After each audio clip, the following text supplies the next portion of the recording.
Hello everyone, welcome to Meha's wonderful garden. आज का मेरा प्लांट है अडेनियम का प्लांट। अडेनियम पे एक बार फ्लावरिंग होने के बाद कौन सा ऐसा फर्टिलाइज़र डालना है जिससे फिर से ये फ्लावरिंग पर आ सके, में तेज़ी से ग्रोथ हो और ग्रोथ के साथ साथ नई नई कलियां आए। तो आज का मेरा यही टॉपिक है। तो चलिए शुरू करते हैं।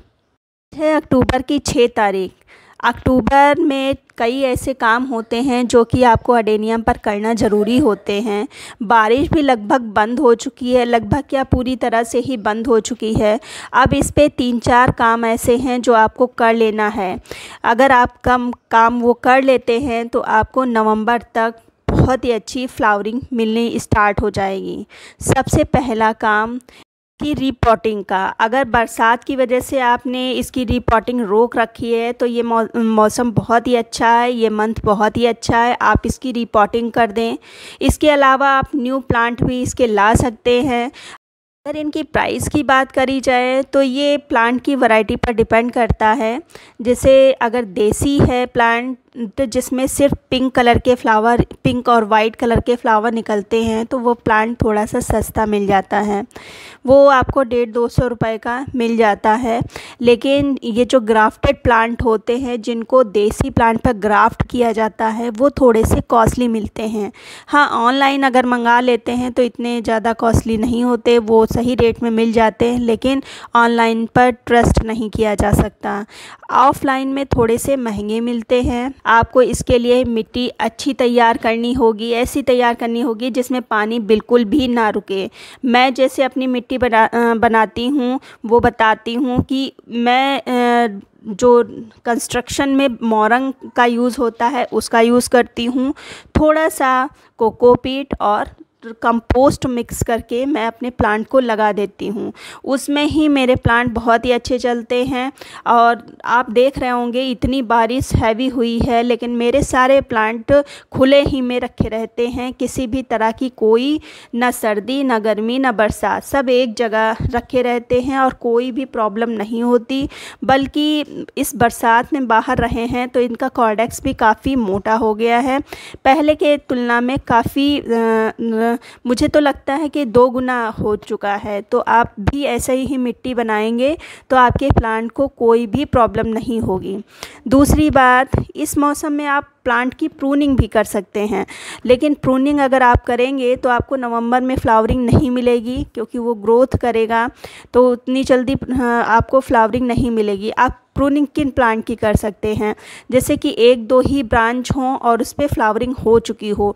तो मैंने ऐसे 2-3 प्लांट्स की प्रूनिंग करी है जिस पे लगभग एक ही मेरी ब्रांच थी। और ये देखिए, इस पे मैंने प्रूनिंग की थी, ये मैंने आपके साथ शेयर किया था। इसमें सिर्फ एक ही ब्रांच थी और उस पे फ्लावरिंग हो चुकी थी, तो उसको मैंने कट किया था, प्रूनिंग किया था। और इसमें देखिए अभी 7 दिन हुए होंगे और नई ग्रोथ स्टार्ट हो गई है, विजिबल होने लगी है। तो इस तरह के प्लांट की आप प्रूनिंग कर सकते हैं। लेकिन अगर प्लांट बहुत ही हेल्दी है और उसमें कलियां दिख रही हैं तो उनकी प्लांट की आप प्रूनिंग ना करें, उनकी प्रूनिंग आप फरवरी में कर सकते हैं। साथ ही साथ जो दूसरा काम है वो है इनको फर्टिलाइज़र देने का। तो जो मैं उन प्लांट्स को दे रही हूँ जिन पे एक बार फ्लावरिंग हो चुकी है, तो सबसे पहले जो फ्लावर के पीछे का होता है जिसमें से फ्लावर निकलते हैं उन सबको मैं हटा रही हूँ, क्योंकि बरसात के कारण फ्लावर गिर जाते थे और उनके पीछे का जो होता है वो लगा है। तो इन सबको सीज़र की सहायता से मैंने कट कर दिया है। और कुछ प्लांट्स पर कलियाँ अभी भी आई हुई हैं, उनको मैं छोड़ रही हूँ। तो ये सभी पहले मैं हटाए ले रही हूँ इस तरह से।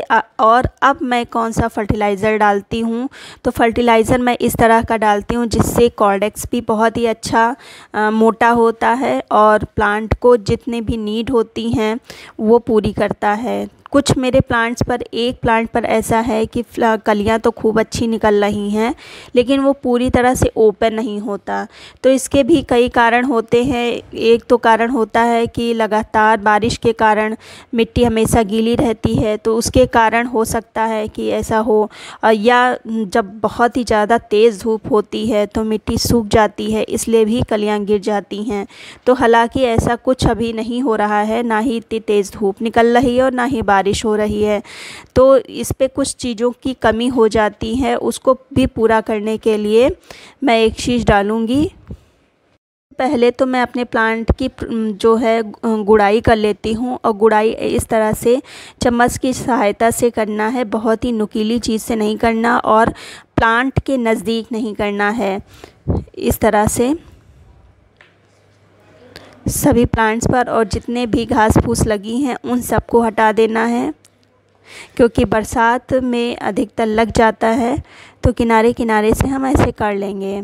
और अब हम जो सबसे पहली चीज़ डालेंगे वो सबसे ज़्यादा ज़रूरी है अडेनियम के प्लांट्स के लिए, वो है फंगीसाइड। अगर आपने अडेनियम लगा रखा है तो फंगीसाइड ज़रूर मंगा के रख लें। 15-15, अगर बरसात नहीं है तो 15-15 दिन के अंतराल पर आप इसका यूज़ करिए। कोई भी प्रॉब्लम नहीं होगी, कभी भी आपका प्लांट नहीं ख़राब होगा। हाँ, बरसात अगर हो रही है, बारिश अगर हो रही है तो 7-7 दिन पर आप इसका प्रयोग करिए। अक्सर ये नहीं प्रयोग करते हैं तो रूट नीचे से गलने लगती है। आप देख रहे हैं, मैं पहले ही बता चुकी हूँ कि मेरे सारे प्लांट्स बारिश में बाहर ही रहे हैं, तो इस चीज़ का मैंने यूज़ किया है, तो किसी भी तरह की कोई प्रॉब्लम नहीं हुई है। तो इसके बाद हम जो दूसरी चीज़ डालेंगे, वो मैंने जो कलियां गिरने का प्रॉब्लम बताया था कि कलियां जो नहीं खिल रही हैं उसके लिए बहुत ही ज़्यादा इफ़ेक्टिव है, वो है जो सीवीड होता है। उसको मैंने थोड़े ग्रेन्यूल्स फॉर्म में थे तो उसको मैंने पीस लिया है, तो उसका यूज़ करूँगी। आपने मात्रा तो इसकी देख ही ली होगी। आप इसको लिक्विड फॉर्म में जो आता है उसका भी यूज़ कर सकते हैं।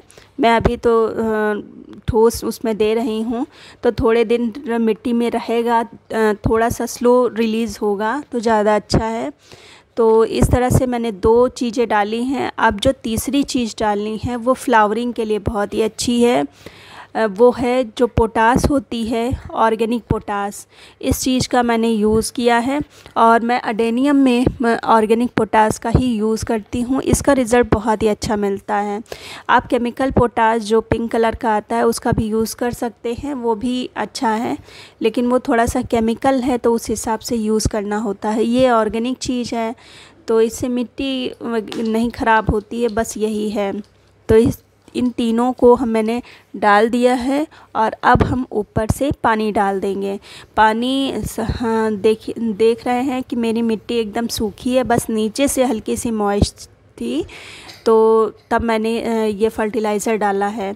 तो इस तरह से आप पानी डाल देंगे। अगर मिट्टी आपकी गीली है, थोड़ी सी नम है, तो पानी का यूज़ मत करिएगा, सिर्फ ये फर्टिलाइज़र डाल दीजिएगा और जब मिट्टी सूख जाए अच्छे से तभी पानी का यूज़ करिएगा। तो ये तीन ही चीज़ से आपका प्लांट अच्छे से फ्लावरिंग करेगा। आप देख रहे होंगे मैंने नाइट्रोजन का प्रयोग बिल्कुल भी नहीं किया है, नाइट्रोजन जो फर्टिलाइज़र होता है उसका प्रयोग नहीं किया, क्योंकि लगातार बारिश में ही इनको पर्याप्त मात्रा में नाइट्रोजन मिल चुका है, तो बहुत ही ज़्यादा नाइट्रोजन इसको नहीं देना है।